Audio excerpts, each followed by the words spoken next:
یہ دن تھا 20 دسمبر 2020 کا، جب ایک 30 فٹ کی بوٹ بہامس آئی لینڈ سے فلوریڈا کے لیے روانہ ہوئی۔ اس بوٹ میں 20 پیسنجر سوار تھے۔ کیونکہ اس بوٹ نے بہامس اور فلوریڈا کا سفر کئی دفعہ کیا تھا، اس وجہ سے یہ سفر بھی ان کے لیے ایک نارمل تھا۔ لیکن بیچ سمندر میں اس بوٹ کے ساتھ آخر کیا معاملہ ہوا کہ ان کو سمندر نگل گیا یا کسی طوفان کا شکار ہوئے؟ اگر کوئی انفارمیشن تھی تو وہ یہ تھی کہ یہ بوٹ بہامس آئی لینڈ سے بالکل ٹھیک ٹھاک حالت میں نکلی تھی۔ لیکن اس انفارمیشن کے علاوہ ایک اور انفارمیشن بھی تھی، وہ یہ تھی کہ اس بوٹ کو برمودا ٹرائی اینگل کو کراس کر کے گزرنا تھا۔ جبکہ امریکن کوسٹ گارڈز کو علم ہوا تو ایک سرچ آپریشن شروع کیا گیا، جو سمندر کے اس حصے میں پورے 4 دن اور 4 راتوں تک جاری رہا۔ لیکن مجال ہے کہ اس بوٹ کا ایک حصہ بھی ملا ہو۔ ناظرین، ہم سب نے برمودا ٹرائی اینگل کی بہت سی سٹوریز سن رکھی ہیں۔ برمودا ٹرائی اینگل سمندر کا بہت بڑا حصہ ہے جو اصل میں اٹلانٹک اوشن میں پایا جاتا ہے۔ یہ ٹرائی اینگل فلوریڈا، برمودا آئی لینڈ اور پھر پورٹو ریکو سے ہو کر واپس فلوریڈا پر ختم ہوتی ہے۔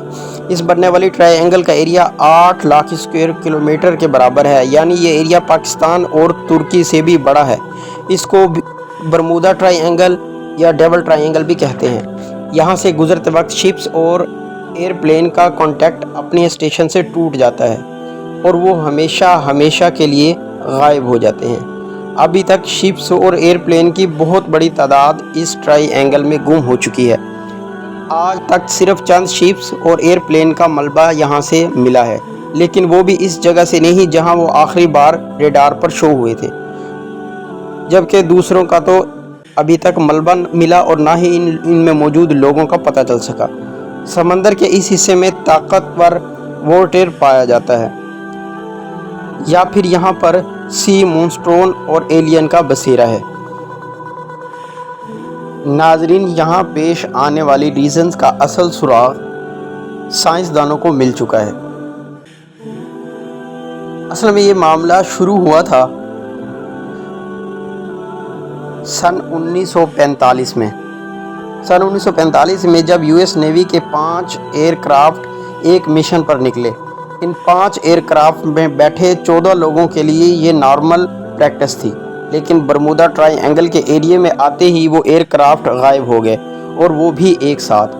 کیونکہ اس وقت ورلڈ وار 2 کو گزرے ابھی چند مہینے ہی ہوئے تھے، اس لیے یو ایس نیوی کو شک تھا کہ کسی دشمن نے ان کو گرا دیا ہے۔ ان کی تلاش ایک اور نیوی ایئر کرافٹ بھیجا گیا، لیکن وہ بھی برمودا ٹرائی اینگل کے ایریے میں آتے ہی غائب ہو گیا، اور اس طرح نہ ہی ان ایئر کرافٹ اور نہ ہی اس ریسکیو جہاز کا پتہ چل سکا۔ یہ وہ واقعہ تھا جس کی وجہ سے برمودا ٹرائی اینگل کو دنیا بھر میں خوف کی نظر سے دیکھا جانے لگا۔ لیکن اس طرح کا ایک واقعہ 10 سال پہلے ایک جہاز کے ساتھ ہوا تھا، لیکن وہ اپنی جان بچانے میں کامیاب ہو گیا تھا۔ 19 سالہ جڑواں بھائی جارج اور ڈیوڈ 2 بھائی تھے جو یو ایس نیوی میں آفیسر تھے۔ اچانک ان کو اپنے والد کی موت کی خبر ملی تو ان کو ایک پرائیویٹ ایئر کرافٹ میں بیٹھ کر اپنے ہوم ٹاؤن جانا پڑا۔ ابھی جہاز برمودا ٹرائی اینگل کے سمندر کے اوپر پہنچے 20 منٹ ہی گزرے تھے کہ پائلٹ نے ان کو بتایا کہ جہاز کے تمام انسٹرومنٹ نے کام کرنا چھوڑ دیا ہے، اور نہ ہی پائلٹ کو فیول کا اندازہ تھا، اور نہ ہی اس کا ریڈیو کام کر رہا تھا، اور نہ ہی ان کو یہ معلوم تھا کہ اس وقت وہ کس ڈائریکشن میں جا رہے ہیں۔ ان دونوں بھائیوں کا کہنا تھا کہ اتنی اونچائی سے ہمیں کچھ بھی نظر نہیں آ رہا تھا۔ اتنے میں پائلٹ کے پسینے چھوٹ گئے اور وہ بے ہوش ہو گیا۔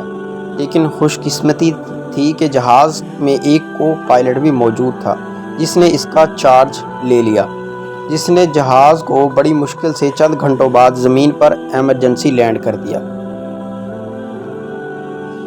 اس طرح یہ لوگ برمودا ٹرائی اینگل سے زندہ بچ نکل آئے۔